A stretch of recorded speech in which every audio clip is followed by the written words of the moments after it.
কেমন আছেন আপনারা? আলহামদুলিল্লাহ আমি ভালো আছি। তো আজকে সকালে আমি আবার একটু গাজর আর সুজির হালুয়া করলাম।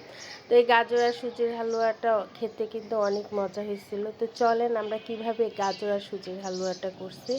তো আমি প্রথমে একটা পাতিলার মধ্যে ঘি নিয়ে ঘিটা গরম হয়ে আসলে আমি আগে গাজরটা কুচি করে রাখছিলাম।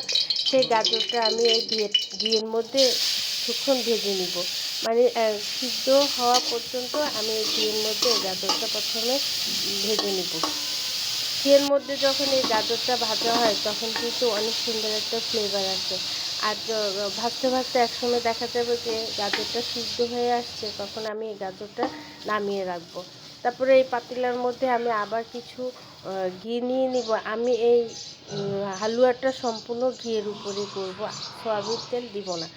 আপনারা ইচ্ছা করলে কিন্তু এই হালুয়াটা সয়াবিন তেল দিয়েও করতে পারেন, কিন্তু আমার কাছে মনে হয় ঘিটা দিয়ে করলে বেশি ভালো লাগে। তা আমি কিছু 2টা তেজপাতা, 2টা লং আর 2টা এলাচ দিয়ে দিছি এখানে। দিয়ে এটাকে আমি এই ঘিয়ের মধ্যে একটু ভেজে নিব। তারপরে যখন এটা ভাজা হয়ে যাবে তখন আমি এখানে সুজিগুলো দিয়ে দিব।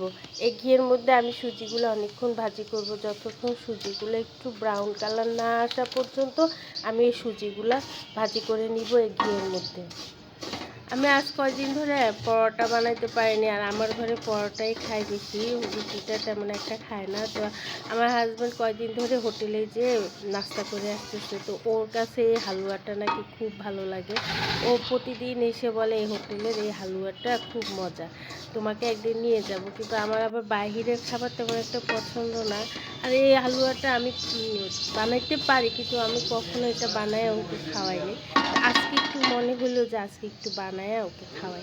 তো আমি যখন এই সুজিটা একটু ব্রাউন ভাজতে ঘিয়ের মধ্যে ভাজি করার পরে একটু ব্রাউন কালার চলে আসবে, তখন এটার মধ্যে আমি একটু পরিমাণ মতো দুধ দিয়ে দিব। তো এই হালুয়াটা আমি দুধ দিয়েই করব। আপনারা ইচ্ছা করলে দুধের পরিবর্তে পানীয় ব্যবহার করতে পারেন। তো এটার মধ্যে আমি অল্প অল্প করে দুধ দিয়ে সুজিটা মিক্স করে নিব। নেওয়ার পরে আমি এটার মধ্যে হচ্ছে এরপরে আমি এটার মধ্যে হচ্ছে চিনি আর একটু লবণ মিক্সড করে এটাকে আমি ভালো করে নেড়ে চেড়ে নিব। আর যখন একটু ভিডিও করতে আসে আমার জামাই আর আমার ছেলে সারাক্ষণ বগর বগর করতেই থাকে, মানে ওদের জন্য আমি শান্তিমতো ভিডিওটা করতে পারি না।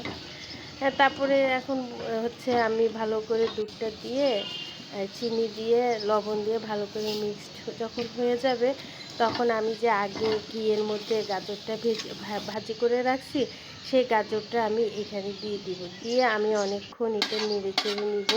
যখন দেখবো যে পাতিলা থেকে সুজিটা একদম উঠে আসতেছে, তখনই বুঝতে হবে যে আমার হালুয়াটা রেডি হয়ে গেছে। হালুয়াটা যখন একদম শেষের দিকে হয়ে আসবে তখন আমি 2 চামচ ঘি আবার দিয়ে দিব। মানে এই ঘিটা দিলে তাইলে একটা হালুয়া থেকে একটা ঘিয়ের ফ্লেভার আসবে, খেতে কিন্তু ভালো লাগবে, গ্রানটাও কিন্তু অনেক সুন্দর হবে। কোনো কিছু আপনি কষ্ট করে রান্না করার পরে যদি ফ্যামিলির সবাই বলে যে মজা হয়েছে, তাইলে কিন্তু শুনতে খুব ভালো লাগে, আবার সেটা আবার করতেও ভালো লাগে। কিন্তু যখন শুনেন যে না ভালো হয়নি, তাইলে কিন্তু ওইটা আর করতে ভালো লাগে না। তো আমার এই হালুয়াটা খাওয়ার পরে আমার বাসার সবাই বলছে যে অনেক মজা হয়েছে, মানে হোটেলের থেকেও নাকি আমার হালুয়াটা খুবই মজা হয়েছে। আর আমার হাজব্যান্ড তো খাইয়ে একদম অবাক হয়ে গেছে যে হোটেলের থেকেও তোমার হালুয়াটা বেশি মজা হয়েছে।